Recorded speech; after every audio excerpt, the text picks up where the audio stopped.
Hello everyone, welcome back to a new episode of Tech This Week. My name is Afulak. Hope all of you are keeping well. So today, I'll talk about not a particular piece of technology, but a technology vendor. A technology vendor whom I've seen with very high regards, learned a lot through their some amazing piece of work, right? So it's none other than VMware. So anyone who is, invested some time in the enterprise tech space, knows VMware has long been the darling of the tech industry, right? A company that pretty much defined what we know as virtualization today, right? And it's been pretty much, you could call the poster boy of the Silicon Valley. But then you may be wondering, why are we talking about VMware all of a sudden, right? The critical question is the poster boy of Silicon Valley, VMware, is its reign over? Or is there more to this than what it seems to believe, right? So, and this question is not coming out of the blue, right? VMware, for many of you are already aware, it was owned once by Dell, and last year it got acquired by Broadcom. But ever since post his acquisition, we've been hearing lots of stories around the so-called alleged decline of VMware. But why is this the case? And I think we need to analyze this further to understand what lies, right? So I think, like I said, last year, back in November 2023, Broadcom completed a $69 billion takeover of VMware, one of the largest, even in Silicon Valley. And now VMware operates as VMware by Broadcom. So the acquisition raised several concerns among VMware customers about how VMware would develop software and the challenges it sees going forward, right? Like I said, VMware has been the gold standard for virtualization.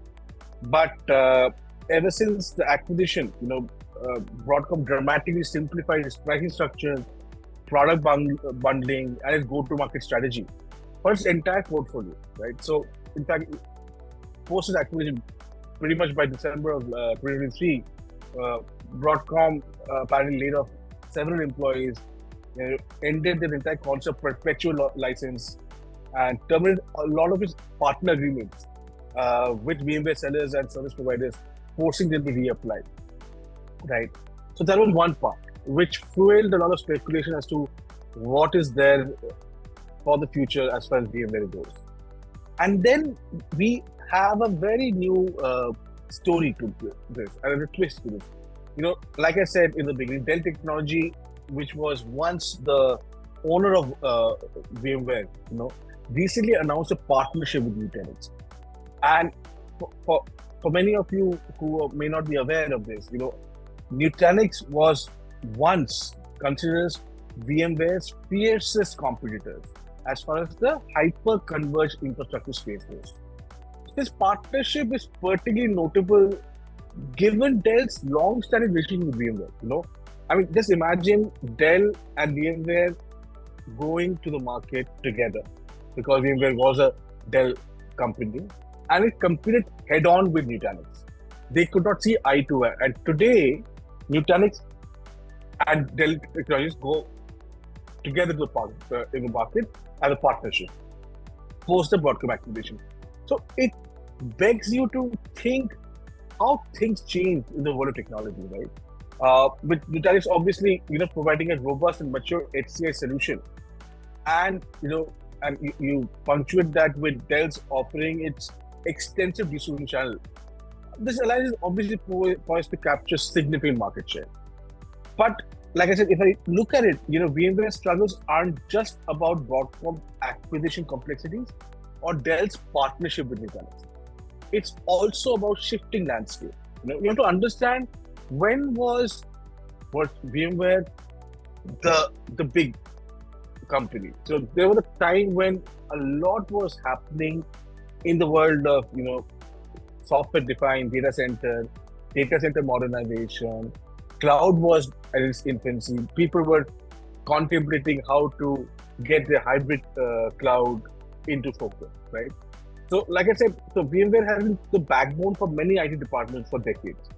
But now with cloud native, and when I say cloud native, I essentially talk about, your entire architecture is cloud driven. Nothing is on-prem. In such a scenario, containerized architectures gain traction. The traditional virtual machine model that VMware pioneered starts to look a little dated. Yet, despite these challenges, Broadcom decided to buy it. The big question is why. So, by acquiring VMware, Broadcom sought to diversify its revenue base beyond semiconductors and into more predictable and profitable software businesses. But like I said, while modern architectures are shifting towards cloud native, many enterprises, all said and done, still rely very heavily on VMware's virtualization technology and truly have a comprehensive hybrid cloud practice. So this reliance on VMware's technology for critical workload means that VMware continues to play a crucial role in the IT landscape. Please be mindful of that. It is not that VMware days are over, particularly in the space of hybrid and private cloud environment, right? So while the partnership between Dell and Nutanix has sparked concerns about VMware's future, it's essential to step back and consider whether this narrative of VMware's decline is as clear as it seems, because the market may give you one picture. We need to understand how much truth there is to it.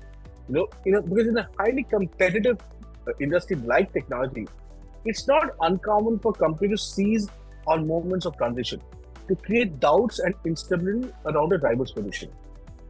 So the question that needs to be answered is VMware truly in decline, or could it be that VMware is being strategically portrayed in a negative light by its competitors to capitalize on this uncertainty and sway customers their way? Because media reports of late give us this impression that Broadcom made a huge mistake in acquiring VMware. For those who weren't already aware, Broadcom isn't just any other company. As of 2024, and this is where it gets interesting, Broadcom is the 11th most valuable company in the world. That means they know how to do their business and they have done something right. And they've had several acquisitions in the past and successful by many measures. So why would a giant like Broadcom choose to make such a huge investment if they did not have a clear vision with regard to such an acquisition, right?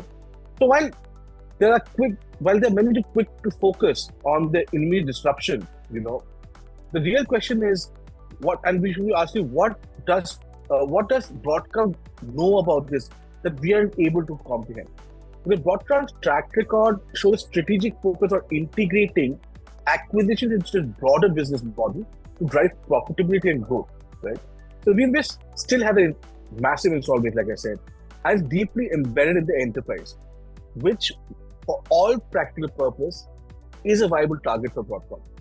Further, VMware's extensive partnership with cloud giants like AWS, Azure, and GCP gives Broadcom a unique advantage. On the flip side, yes, VMware with the backing of Broadcom also has multiple avenues to reinvent itself and stay competitive in the market. I think, somewhere it wouldn't be wrong to say that VMware can leverage Broadcom's strengths in security and networking to enhance virtualization stack, integrating advanced AI solutions, and focus on high-margin, enterprise-specific cloud solutions. I think clearly, if you've seen in the past also, Broadcom has been known to have its focus over large enterprises, not so much across SMB and mid-market. So having said all this, therefore the question now is not whether VMware's reign is over, but rather how Broadcom will reshape VMware to fit into their broader mission, potentially redefining the entire market importance. This is a story which is still unfolding, and the next chapters could really surprise the world. That's it from my end. Have a great week ahead. Bye.